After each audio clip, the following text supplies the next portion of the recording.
Ni Rasulullah korang dengan sahabat dia. Sahabat korang dengan Rasulullah pun ada. Nah.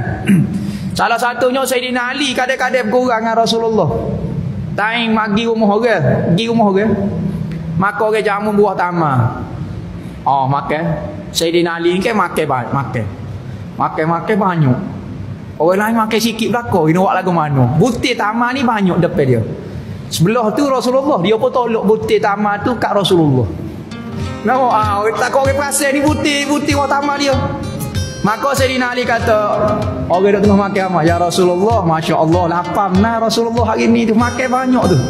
Rasulullah pun tengok, Allah, banyak butir kat dia. Bila masuk butir ni banyak pula kata. Sayyidina Ali tolak, oh dia tolak ke Rasulullah. Maka Rasulullah pun suka. Rasulullah kata, mu lapar lagi ya Ali, butir pun mu makan. Butir pun mu makan. Tak ada sebutir habuk butir pak mu, subhanallah. Mu berat pada ambo lagi, ambo makan tinggal juga butir. Mu ya Ali makan dengan butir-butir nah ya Ali kata. Senyap Sayyidina Ali, padi suka pak dia. Jadi Rasulullah ni boleh gurah juga. Nah.